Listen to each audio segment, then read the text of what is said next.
வணக்கம் சண்டம் of viewers.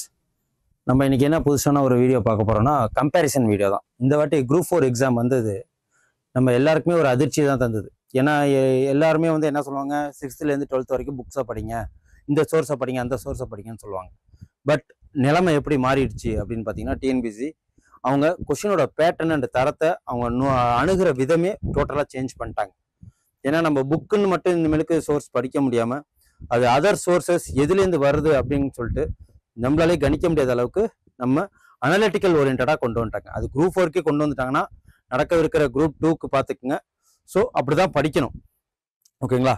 இந்த இதுலேயே எங்களுக்கு என்ன பியூட்டி அப்படின்னு பார்த்தீங்கன்னா, ஒரு 19 கொஷின் 20 கொஷின் வாக்கில் நாங்கள் சென்டம் ஆப்லேருந்து மெட்டீரியல் கொடுத்ததுல, கிளாஸ் எடுத்ததுல, அதுக்கப்புறம் கரண்ட் அஃபேர்ஸ் கவரேஜ், அப்புறம் அதுலேருந்து வந்த ஸ்கீம்ஸு இப்படின்னு சொல்லிட்டு பார்த்தா எங்க சென்டம் ஆப்லேருந்து மட்டுமே கிட்டத்தட்ட 20 கொஷின்ஸ் கவர் ஆயிருக்கு. அது காட் கிரேஸ்ன்னு தான் சொல்லணும்.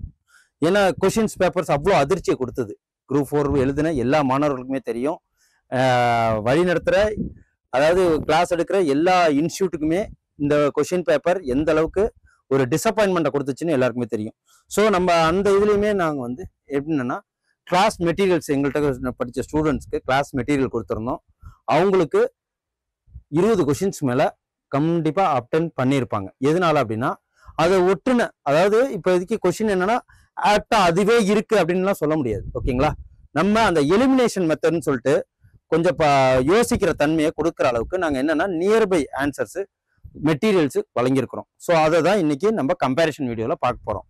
வாங்க, என்னென்னலாம் எங்கள் இதுலேருந்து வந்திருக்கு அப்படின்னு பார்த்தீங்கன்னா, பாலிட்டிக்ஸ் கவர் ஆயிருக்கு, தமிழில் கவர் ஆயிருக்கு, அதுக்கப்புறம் இந்த எக்ஸாமில் ஸ்கீம்ஸு, அப்புறம் எக்கனாமிக் சர்வே நாங்கள் இதில் எடுத்திருப்போம், கரண்ட் அஃபேர்ஸு. அதில் நீங்கள் போய் பார்த்தீங்கன்னா தெரியும். At the same time schemes and current அஃபேர்ஸ்லேருந்து ஏகப்பட்ட கொஷின்ஸ் கவர் ஆயிருக்கு, ஓகேங்களா? அதுலேருந்து இந்த பாலிட்டிலேருந்து மட்டுமே எங்களுக்கு கிட்டத்தட்ட ஒரு 16-19 கொஷின்ஸ் கிட்டத்தட்ட எங்களுக்கு கவர் ஆயிருக்கு. இப்போ ஃபர்ஸ்ட் கொஷின்ஸ் பார்த்துருவோம். இந்த கொஷின்ஸ் பார்த்த எதுனா எல்லாமே எலிமினேஷன் மெத்தட் தான், ஓகேவா? இந்த கீழ்கண்டவற்றை பொறுத்துக்க, சட்டத்தின் பெயரை ஏற்றப்பட்ட ஆண்டு. இதுல நம்ம எதை மட்டும் வச்சுமே ஆன்சர் போடலாம் அப்படின்னா, நுகர்வோர் பாதுகாப்பு விதிகள் 1987 இதை மட்டும் வச்சு நம்ம எந்த ஆன்சர் பண்ணலாம் அப்படின்னா, ஸோ இது பண்ணலாம், ஓகேங்களா? இதுதான் கரெக்டான ஆன்சரும் கூட. ஸோ நாங்க கொடுத்தது என்ன அப்படின்னா, நுகர்வோர் பாதுகாப்பு சட்டம் 1986. அதாவது என்னன்னா, நடைமுறைப்படுத்தல, அறிமுகப்படுத்திய ஆண்டை தான் நம்ம சொல்லியிருந்தோம் 1986ன்னு. டிஃபால்ட்டா காம்படிட்டிவ் எக்ஸாம் படிக்கிறவங்க எல்லாருக்குமே தெரியும், அதை வந்து அறிமுகப்படுத்தினது ஒரு ஆண்டா இருக்கும், நடைமுறைப்படுத்துறது அடுத்த ஆண்டா இருக்கும். ஸோ அதை பேஸ் பண்ணி நம்ம நியர்பை ஆண்டுன்னு சொல்லிட்டு இந்த ஆன்சரை நம்ம ரைட் பண்ணி எங்கள்கிட்ட படித்த மாணவர்கள் கரெக்டா அதை அடிச்சிருந்தாங்க, ஓகேங்களா? அதுக்கு அடுத்த கொஸ்டின், இந்திய அரசியலமைப்பு உள்ளடக்கம் கூட்டாட்சி. இது எல்லாருக்குமே தெரியும். கூட்டாட்சி அப்படின்னா என்ன அப்படின்னா பெடரலிசம். அப்புறம் இந்திய அரசியலமைப்பு ஐக்கிய அமெரிக்க நாடு இரட்டை குடியுரிமை வழங்கியுள்ளது அப்படின்னா இது இல்ல. ஆன்சர் தப்பு தான். இந்திய அரசியலமைப்புக்கு ஒற்றை குடியுரிமை தான், ஓகேங்களா? இந்திய அரசியலமைப்பு உள்ளடக்கம் எப்படி இருக்கும் அப்படின்னா federalism. State government, central government, மத்திய அரசு, மாநில அரசு, இரண்டுத்தையுமே இது பண்றதா சென்ட்ரல் ஸ்டேட் ரிலேஷன், ஓகேவா? அதே மாதிரிதான் அதை ஒத்து வர்றதுதான் நம்ம ஜிஎஸ்டி, அதை ஒத்து வர்றதுதான் ஹைகோர்ட், சுப்ரீம் கோர்ட். ஸோ அதை ஒத்து வர்றதுதான் எலெக்ஷன்ஸ். இதெல்லாம் வந்து ஃபெடரலிசத்துக்கு ஒரு பெஸ்ட் எக்ஸாம்பிள். அந்த ஃபெடரலிசத்துக்கு மெயின் பண்ணி தான் ஆன்சர் வந்து எப்படி நாங்க இதுல கொடுத்துருக்கோம் அப்படின்னா, ஒற்றை அரசியலமைப்பு கொண்டது. இத வச்சே நம்ம ஆன்சரை கரெக்ட் பண்ணிருக்கலாம். ஸோ இது ஒற்றை குடியுரிமை, ஒற்றை அரசியலமைப்பு அப்படிங்கிறத விட ஒற்றை குடியுரிமை பெற்றது, ஓகேங்களா? ஃபெடரலிசத்துக்கு என்னென்ன ஒரு இது வேணும் அப்படின்னா, ஒற்றை அரசியலமைப்பு கரெக்ட், மாநில பிரதிநிதித்துவம் சமத்துவம் இல்லை கரெக்ட், மாநிலங்கள் அழிக்க முடியாதவை இதெல்லாம் நம்ம சொல்லலாம், அரசியல் அமைப்பின் நெகிழ்வுத்தன்மை கொண்டது, அவசர கால விதிகள், இதெல்லாம் கம்பேர் பண்ணி பார்க்கிறப்போ நம்ம ஒற்றை குடியுரிமை பெற்றிருக்கிறோம். ஸோ இது நாங்க கொடுத்த மெட்டீரியல்ல இருந்து இது வந்திருக்கு. ஸோ அதை பேஸ் பண்ணி ஆன்சரு இதை கரெக்டா இருக்கலாம், 1 சரி 2 தவறு அப்படின்ட்டு, ஓகேங்களா? ஸோ இந்த கொஸ்டினும் நாங்க கொடுத்த மெட்டீரியல், சென்டம் ஆப் கொடுத்த மெட்டீரியல்ல இருந்து இது என்ன இருக்குன்னா ஆன்சர் போட்டிருக்கலாம். ஓகேங்களா?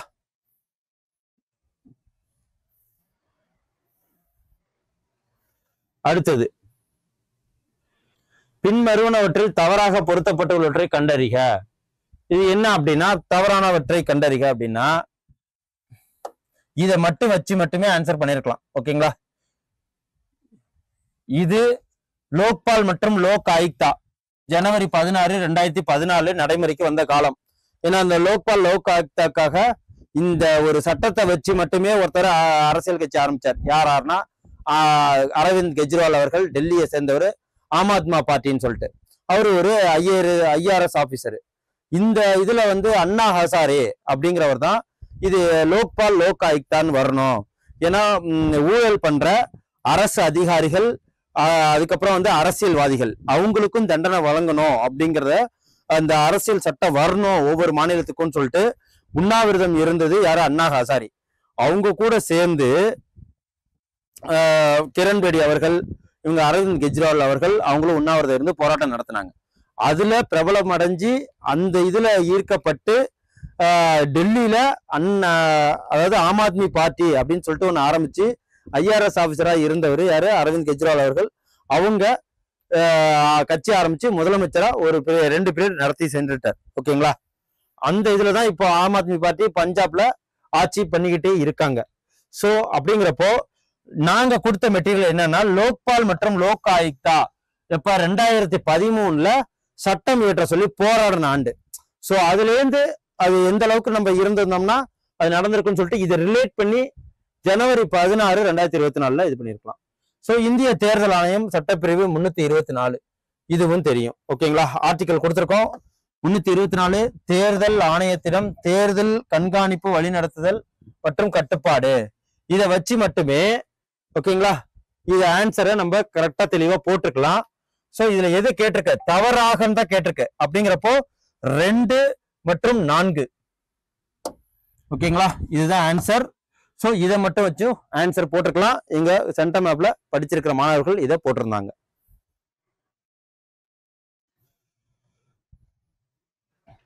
அப்புறம் கருத்து மற்றும் காரணம் யார் வினாவை கருதுக. குடியரசுத் தலைவர் உச்ச நீதிமன்ற நீதிபதிகளை நியமனம் செய்கின்றாரா? ஆமாம், செய்கின்றார். நீதிபதிகளை நியமனம் செய்யும் பொழுது சட்ட அமைச்சரையும் கலந்து ஆலோசிக்க வேண்டுமா? வேண்டும். அப்படிங்கிறப்போ உச்ச நீதிமன்றத்தின் ஒவ்வொரு நீதிபதியும் உச்ச நீதிமன்ற நீதிபதியிடம் கலந்து ஆலோசனை செய்த பின்னர் குடியரசுத் தலைவரால் நியமனம் செய்ய முடியும். அதுக்கப்புறம் உச்ச நீதிமன்ற நீதிபதியை நியமனம் செய்வதற்கு தலைமை நீதிபதி, அதுக்கப்புறம் உச்ச நீதிமன்றத்தின் இதர 4 மூத்த தளபதிகள் கொண்ட கொலீஜியம் குழு, அப்புறம் புதிய உச்ச நீதிமன்ற நீதிபதிகள் ஒருமித்த கருத்து அடிப்படையில் பரிந்துரைக்கிறது. சோ இதைப்படி பாக்குறப்போ இந்த ஆன்சருக்கும் இந்த கொஸ்டினுக்கும் நம்மளால ஆன்சர் பண்ணிருக்க முடியும். இங்க சென்டர் மேப் இந்த இதுல மெட்டீரியல் வழங்கினதுல தெள்ள தெளிவா இருந்திருக்கு. அதுக்கப்புறம் மாநிலங்கள் பெயர், மாநிலங்கள் இருக்கும் பகுதி.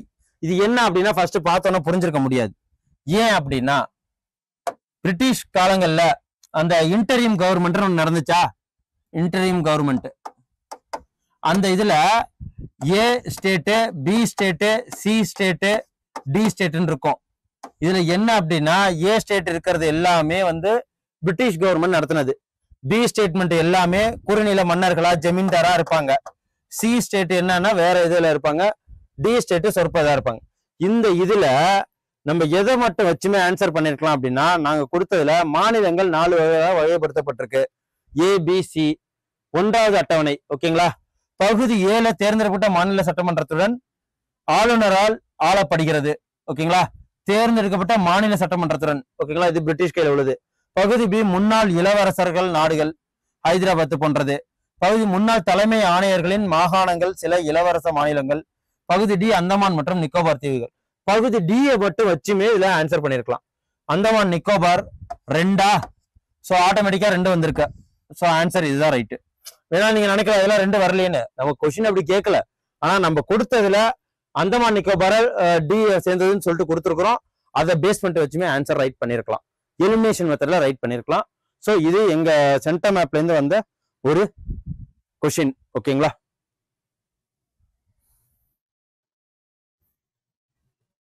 அப்புறம் கொஸ்டின் 6.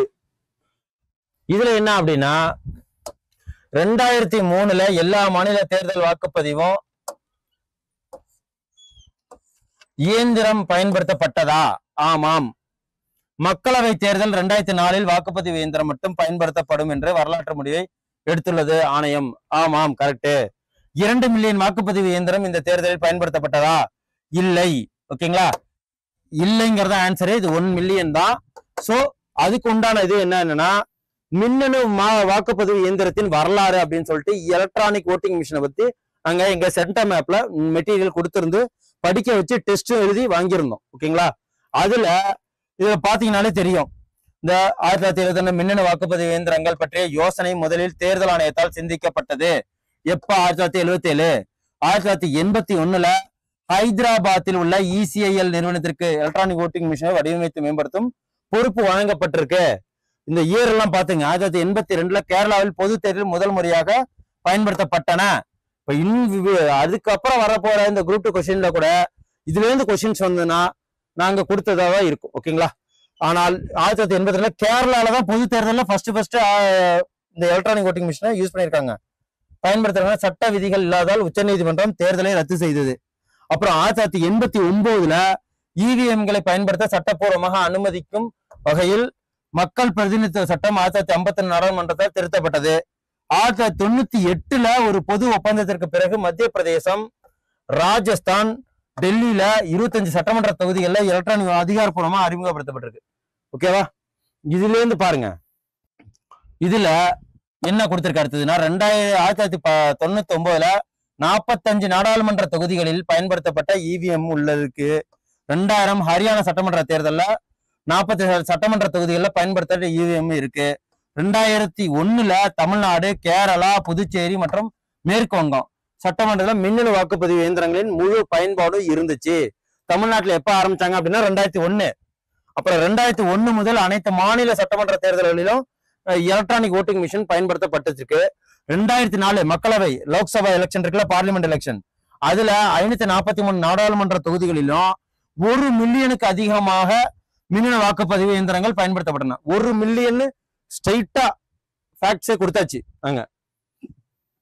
அப்படிங்கிறப்போ நீங்க எங்க மெட்டீரியல்ல படிச்சிருந்தீங்கன்னா 1 மில்லியன், ஏன்னா இங்க 2 மில்லியன் கரெக்டா கேட்டிருக்கு பாருங்க. 2 மில்லியன் கரெக்டா கேட்டிருக்கா?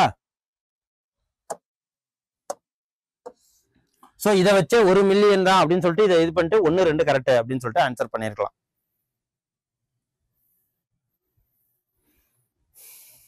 அதுக்கு அடுத்த கொஸ்டின் 7. இந்திய அரசியலமைப்பு, இந்தியன் கான்ஸ்டிடியூஷன் நெகிழும் தன்மை, நெகிழா தன்மை, இது என்ன அப்படின்னா பிளெக்சிபிள், நான் பிளெக்சிபிள். அது ஆமா, உண்மைதான், கொண்டுள்ளது. கரெக்ட். இந்திய அரசியலமைப்பின் அடிப்படையை மாறாமல் இதுவரை 100க்கும் மேற்பட்ட மாற்றங்கள் கொண்டு வரப்பட்டுள்ளன. ஏன்னா அமெண்ட்மெண்ட்ஸே 120 தாண்டிடுச்சு, எக்ஸாக்டா 144. ஓகேங்களா, அப்படிங்கிறப்போ இந்த அமெண்ட்மெண்ட்ஸ் எல்லாம் கம்பேர் பண்றப்போ இது ரெண்டுமே சரி. இந்திய கூட்டாட்சி அமைப்பின் அம்சங்கள் நாங்க கொடுத்த நோட்ஸ்ல என்னென்ன இருக்கு அப்படின்னு பாத்தீங்கன்னா, அரசியலமைப்பில் கடினத்தன்மை, நெகிழ்வுத்தன்மை கொண்டதுதான். அதுக்கப்புறம் எழுதப்பட்ட அரசியலமைப்பு, ஆமா. அரசியலமைப்பின் ஒற்றையாட்சி அம்சங்கள் என்ன அப்படின்னு சொல்லிட்டு பாக்குறப்போ அரசியலமைப்பின் நெகிழும் தன்மை கொண்டதா, ஆமா. அவசர கால பொருளாதாரத்தில் பின்தங்கிய மக்கள் 103 அமெண்ட்மெண்ட் ஆக்ட், இதுலயே 303 வந்துருச்சு அப்படின்னு பாத்தீங்கன்னா, சோ நம்ம இந்த GST அமெண்ட்மெண்ட் ஆக்ட் எல்லாம் வந்தப்போ பாத்தீங்கன்னா அதெல்லாம் பாத்துங்க எந்த அளவுக்கு 100க்கு மேல வந்துருச்சான்னு கேட்டா எக்ஸாக்டா வந்துருச்சு. சோ ஆன்சர் இதுவும் கரெக்ட் எங்களுக்கு. ஏன்னா இப்ப எலிமினேஷன் மெத்தட்ல தான் நம்ம எல்லாமே பண்ணணும். ஓகேங்களா, who among the following Indian prime minister, ஓகேவா, இந்தியன் பிரைம் மினிஸ்டர் யாரு 42 அமெண்ட்மெண்ட் ஆக்டா பாஸ் பண்ணா அப்படின்னு பாத்தீங்கன்னா அது ஒரு மினி கான்ஸ்டிடியூஷன் சொல்லுவாங்க. ஓகேங்களா, அது யாரு அப்படின்னா டிஃபால்ட்டாவே தெரியும் 42 ஏன்னாலே அது எமர்ஜென்சி பீரியடு. அந்த டயத்துல இந்திரா காந்தி அவர்கள் ஏகப்பட்ட ரிஃபார்ம்ஸ் பண்ணிட்டு இருந்தாங்க. ஆன்சர் ஆட்டோமேட்டிக்கா இந்திரா காந்தின்னு தெரிஞ்சிருக்கும். 42 சட்ட திருத்தம்னாலே. ஸ்வரன் சிங் குழு, இந்திரா காந்தியின் எமர்ஜென்சி காலத்தின் போது 1977 சர்தார் ஸ்வரன் சிங் தலைமையில ஒரு குழு அமைத்தது. ஓகேங்களா, அதுலதான் ஃபண்டமெண்டல் டியூட்டிஸ், அடிப்படை கடமைகள் இதெல்லாம் வந்தது. ஓகேங்களா, ஸோ அப்படின்னு பாக்குறப்போ இதை நாங்க கொடுத்தது. இதுல இந்திரா காந்தின்னு சொல்லி ஃபண்டமெண்டல் 1976 அமெண்ட்மெண்ட்ஸ் எல்லாமே நடந்தது அப்படின்னு சொல்லி நாங்க இதெல்லாம் கொடுத்திருந்தோம். ஓகேங்களா? இதெல்லாம் வந்து இல்ல Sardar Swaran Singh committee 1977 inserted by 42nd amendment act. இதுவும் ஆன்சர் கரெக்ட். கொடுத்ததை வச்சு இதுவும் ஆன்சர், ரெண்டுத்தையும் கம்பேர் பண்றப்போ நாங்க கொடுத்த ஆன்சர் கரெக்ட். இதுவும் ஆன்சர் பண்ணிருக்கலாம். நாங்க மெட்டீரியல்லையும் கொடுத்திருந்தோம். இதே நாங்க மார்க் டெஸ்ட் வச்சிருந்தோம் குரூப் 4க்கு ஒவ்வொரு வீக்ஸும் வச்சிருந்தப்பையும் ஏகப்பட்ட கொஸ்டின்ஸ் அதுல இருந்து வந்திருந்தது.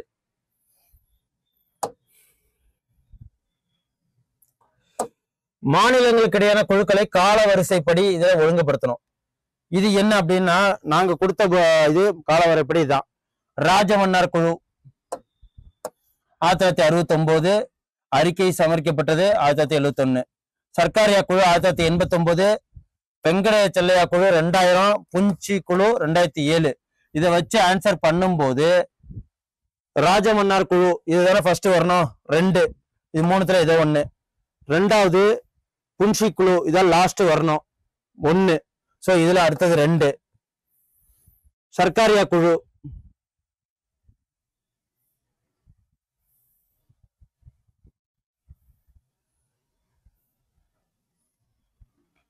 இது 3, 2, 3 இப்படிதான் எலிமினேஷன் பண்ணணும். ஓகேங்களா? ஃபர்ஸ்ட் இது பண்ணி எலிமினேட் பண்ணோம். அப்புறம் 2, 1 இருந்துச்சு, அதை வச்சு எலிமினேட் பண்ணோம். ஏதோ 50-50 தெரிஞ்சா நம்ம எலிமினேஷன் மெத்தட்ல ஆன்சர் போடலாம். நாங்க கொடுத்ததை ஏதோ ஒரு 2 பாயிண்ட் நீங்க ஞாபகம் வச்சிருந்தா கூட ஆன்சர் பண்ணிருக்கலாம். ராஜமன்னார் குழு 1969 ஆரம்பிக்கப்பட்டது. வெங்கட செல்லையா குழு 2000, அதை மறக்கவே மறக்காது. சர்க்காரியா குழு, சர்க்காரியா கமிஷன் 1983, அப்பயும் இந்திரா காந்தி பீரியடு. புஞ்சி குழு 2007. ஓகே, இது இப்போ பார்த்தாலே எல்லாருக்குமே தெரிஞ்சிருக்கும். ஸோ நாங்கள் கொடுத்ததுலேருந்து இது ஆன்சர் வந்துருச்சு. அப்போ ஆன்சருங்கிறப்போ இதுதான் ஆன்சர். 10, புதியதாக பதிவேற்றுள்ள இந்திய தலைமை தேர்தல் ஆணையரை பற்றிய சரியான கூற்றுகளானது. ஞானேஷ்குமார் February 19, 2025. இது ஒரு pure current affairs based polity question. Current affairs தான், வேற எதுவும் சொல்லல. இந்தியாவின் 26வது தலைமை தேர்தல் ஆணையராக பொறுப்பேற்றவர் யார்? அவர் தான். 1989 இந்திய ஆட்சி பணியின் கேரளா பிரிவு அதிகாரியாக ஆனாரா?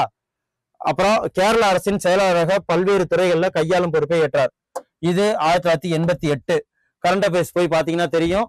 நீங்க டெஃபினட்டா இந்த இதுல ஆன்சர் போட்டிருப்பீங்க. நாங்க டெய்லியும் கரண்ட் அஃபேர்ஸ் கொடுத்துக்கிட்டே இருக்கோம். அதுல அப்பாயின்மெண்ட்ஸ்ல நாங்க இவரை பத்தி பேசியிருக்கிறோம்.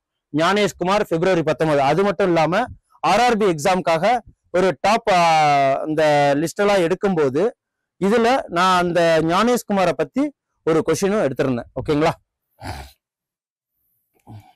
இதுல நியமனம், இந்திய தேர்தல் ஆணையத்தோட நியமனம் என்ன அப்படின்னா, இந்திய ஜனாதிபதியால் ஆரம்பிக்கப்பட்டது. பதவிக்காலம் 6 ஆண்டுகள் அல்லது 65 வயது முந்தையது. அது நீக்கம் தலைமை தேர்தல் ஆணையர். இதெல்லாம் வந்து நாங்க கொடுத்தது தேர்தல் ஆணைய பத்தி. இதுல ஞானேஷ்குமார் புதிய தலைமை தேர்தல் ஆணையராக நியமிக்கப்பட்டுள்ளார். இது கொடுத்திருக்கா? ஞானேஷ்குமார்னு பேர் வந்துருச்சா? 26வது தலைமை தேர்தல் ஆணையம் February 19, 2025. கரண்ட் அஃபேர்ஸ் போய் பாருங்க. நாங்க மந்த்லி கரண்ட் அஃபேர்ஸ்ல கொடுத்திருப்பேன். At the same time revision சொல்லிட்டு RRB எக்ஸாம் வந்தப்போ நாங்க அதுலயும் கொடுத்திருந்தோம். அதுக்கப்புறம் அவர் 1988 இந்திய ஆட்சி பணியில் கேரளா பிரிவு அதிகாரியா இருந்தார். அதுலயும் சொல்லியிருந்தது. கேரள அரசின் செயலாளராக ஒரு IAS அதிகாரி ஒரு டிஸ்ட்ரிக்ட்ல ஒரு மாநிலத்துல போட்டா எல்லா பொறுப்புலையும் இருப்பார் தான். ஸோ இதை வச்சு ஆன்சர் பார்க்கும்போது ஆன்சர் 1 மற்றும் 3 ஆன்சர் கரெக்ட். ஓகேங்களா? ஸோ இதை நாங்க கவர் பண்ணியிருந்தோம். அதுக்காக தான் இதுல எடுத்து வந்து கொடுக்குறோம். ஸோ கிட்டத்தட்ட 20 கொஸ்டின்ஸ் கிட்டத்தட்ட வந்திருக்கு. ஒரு கொஸ்டின் வந்தாலே மிகப்பெரிய இது. 20 கொஸ்டின்ஸ்னா பாருங்க. ஸோ எந்த அளவுக்கு நாங்க அந்த இதுல புரிஞ்சு வச்சிருக்கோன்ட்டு. உச்சநீதிமன்ற நீதிபதியோட ஓய்வு வயது எவ்வளவு அப்படின்னு பாத்தீங்கன்னா 65. அது எல்லாருக்கும் தெரிஞ்சதுதான். இந்திய குடியரசுத் தலைவர் தேர்தல் நிர்வாகத்திற்கான குறைந்தபட்ச வயது 35. மேலை உறுப்பினராக குறைந்தபட்ச வயசு 31. கீழவை உறுப்பினராக குறைந்தபட்ச வயசு 25. ஓகே, இது அனைத்தும் பார்க்கும்போது நாங்க குடியரசுத் தலைவர் தகுதின்னு சொல்லிட்டு ஒரு இது கொடுத்துருந்தோம். அதுல இந்திய குடிமகனாக இருக்க வேண்டும், 35 வயதை பூர்த்தி செய்தவராக இருக்க வேண்டும். ஸோ அது கரெக்ட். மாநிலங்களவை உறுப்பினராக 30 வயதை பூர்த்தி அடைந்தவராக இருக்க வேண்டும், அதுவும் கரெக்ட். மக்களவை உறுப்பினராக 25 வயது குறைவுடையவராக இருந்திருக்கணும். இந்த கொடுத்த நோட்ஸ்ல எல்லாத்தையுமே நாங்க கொஸ்டின் கேட்டது, மார்க் டெஸ்ட் வச்சது, டெய்லி டெஸ்ட் வச்சது, சென்டம் ஆப் அல்காரிதம் டெஸ்ட்ல கூட நிறைய கொஸ்டின்ஸ் வந்து ஆட் ஆகி வந்துகிட்டே இருந்தது. நீங்க என் நம்பர் ஆஃப் கொஸ்டின்ஸ் ஆட் பண்ணுங்க, டெஃபினட்டா உங்களுக்கு எலிமினேஷன் மெத்தடும் கத்துக்கலாம். அட் த சேம் டைம் நிறைய கொஸ்டின் அட்டன் பண்ணி உங்க மெமரி பவர் இன்டியூஸ் ஆகி இந்த கொஸ்டின்ஸ் கரெக்டா அடிச்சிருப்பீங்க. ஸோ இதுவும் நாங்க கேட்டதுலேருந்து வந்திருக்கு. அப்புறம் குடியரசு தின விழாவிற்கு தலைமை வகித்த குடியரசுத் தலைவரையும் அவருடன் சிறப்பு விருந்தினராக கலந்து கொண்ட விருந்தினரையும் பொருத்தி காட்டுக. இந்த கொஸ்டின்ஸ் எதை வச்சு நாங்க பேஸ் பண்ணி வந்திருக்கு அப்படின்னா, இது வந்து குரோனாலஜிக்கல் ஆர்டர் மட்டும் தான் நாங்க கொடுத்துருக்கோம். இதுல யார் யார் வந்து இது வந்தாங்கன்னு நாங்க கொடுக்கல. குரோனாலஜிக்கல் ஆர்டர் வந்திருக்கு, அதை மட்டும் தான் நாங்க சொல்றோம். ஓகேங்களா? ஸ்ரீ ராம்நாத் கோவிந்த், பிரணாப் முகர்ஜி, பிரதீபா பாட்டீல், டாக்டர் ஏபிஜே அப்துல் கலாம் இவங்களோட குரோனாலஜிக்கல் ஆர்டர் இது மட்டும்தான் கொடுத்துருந்தோம். இந்த இதுலன்னு பார்த்தப்போ இந்த இப்ப ஆக்சுவலா யார் இருக்கா, திரௌபதி முர்மு, இதை மட்டும் வச்சுமே நம்ம ஆன்சர் பண்ணிருக்கலாம். Prabowo Subianto, Cyril Ramaphosa, Ramnath Kovind, Draupadi முர்முவுக்கு ஏவுக்கு 2. ஸோ ஆன்சர் இதுதான். பிரணாப் முகர்ஜிக்கு பாரக் ஒபாமா வந்தாங்க. ஸோ ஆன்சர் இதுதான். ஓகேவா? இதை வச்சு எப்படின்னா, சிரில் ரம்போசாங்கிறது சவுத் ஆப்பிரிக்கா, இந்த வாட்டி திரௌபதி முர்மு சவுத் ஆப்பிரிக்காவிலேருந்து வந்திருந்தாங்க. ராம்நாத் கோவிந்த் இவர் வந்து Philippines. So APJ Abdul Kalam, யாரு விளாடிமிர் புதின் வந்தாரு. பிரணாப் முகர்ஜி, பாரக் ஒபாமா வந்திருந்தாங்க. நம்ம நியூஸ் பேப்பர் பார்த்தாலும் தெரியும். இப்ப இவங்களை வச்சு இந்த வாட்டி இது கரண்ட் அஃபேர்ஸ் கொஸ்டின். ஓகேவா? இது நல்லா புரிஞ்சுக்கிடணும். Current affairs question Draupadi Murmu வச்சு மட்டுமே நம்மளால ஆன்சர் பண்ணிருக்க முடியும். பிரபோசா சபியாண்டோ அப்படின்னப்போ ஆன்சர் இஸ் கரெக்ட். ஓகே,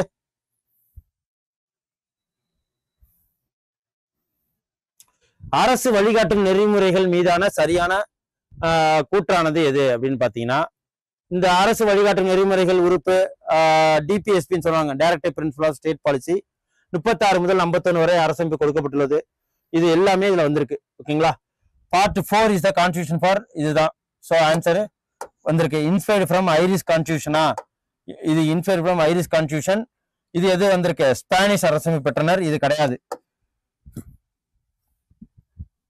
அரசமைப்பின் ஆன்மா. ஸோ இது நீதிமன்றம் எதனாலும் செயல்படுத்துவதற்கு சோல் ஆஃப் கான்ஸ்டிடியூஷன் அப்படின்னு சொல்லுவாங்க.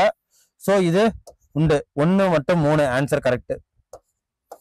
ஸோ இதை வச்சுமே ஆன்சர் பண்ணிருக்கலாம். இங்க ஸ்பானிஷ் பதில் ஐரிஷ் நாங்கள் கொடுத்துருந்தோம், அதை படிச்சிருந்தாலே ஆன்சர் போட்டிருக்கலாம். ஓகே, ஸோ இவ்வளவு கொஸ்டின் எங்க சென்டர் மேப்ல இருந்து வந்திருக்கு. இது ஜியோகிராபி கொஸ்டின். காலநிலை, நிலத்தோற்றம், மண், இயற்கை வளங்கள் போன்றவை மக்கள் தொகை பரவலை கட்டுப்படுத்துகிறது அப்படின்னா ஆமா. பிறப்பு இறப்பு விகிதங்கள் மக்கள் தொகை பரவலை பாதிக்கவில்லை. ஆமா, அப்படிங்கிறப்போ பாதிக்கப்படுவதுதான். உலகில் எல்லா இடங்களும் மக்கள் தொகை சீராக பரவி காணப்படுவதில்லை. அதற்கான காரணங்கள் என்னென்ன அப்படின்னா, இயற்கை காரணிகள், வெப்பநிலை, மழை, மண், நிலத்தோற்றம், நீர், இயற்கை தாவரம், கனிம வளம், பரவல் மற்றும் ஆற்றல் வளம் இருப்பு. ஸோ இத ஆற்றல் வளம் கட்டுப்படுத்துகிறது. ஏவை வச்சு மட்டுமே நம்மளால ஆன்சர் பண்ண முடியும். ஸோ இதுவும் நாங்க கவர் பண்ணியிருக்கிறோம்.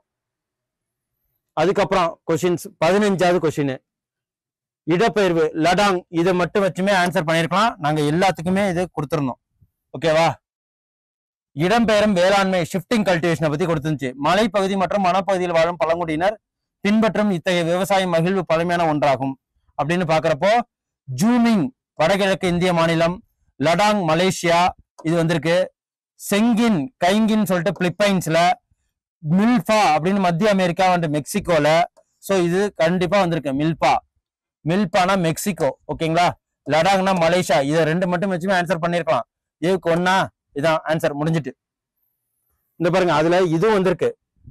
ரோக்கா இதுவும் வந்திருக்கு பாருங்க, நாங்க கொடுத்ததுல இருந்து. பிரேசில்ல. அதுக்கப்புறம் ரே வியட்நாம். ஓகேவா? இது அனைத்துமே எங்க இதுல இருந்து கொடுத்தது வந்திருக்கு. ஸோ அதை தான் இதுல போட்டு காமிக்கிறோம். அதுக்கப்புறம் 2021-22ஆம் ஆண்டுல தமிழ்நாட்டின் வேளாண்மை சாகுபடியை தொடர்புடைய உண்மையான கூற்றுக்கள் எவை அப்படின்னு சொல்லிட்டு பாக்குறப்போ, ஸோ இத ஒத்து வரல. ஏன்னா இது பியூர்லி கரண்ட் அஃபேர்ஸ்.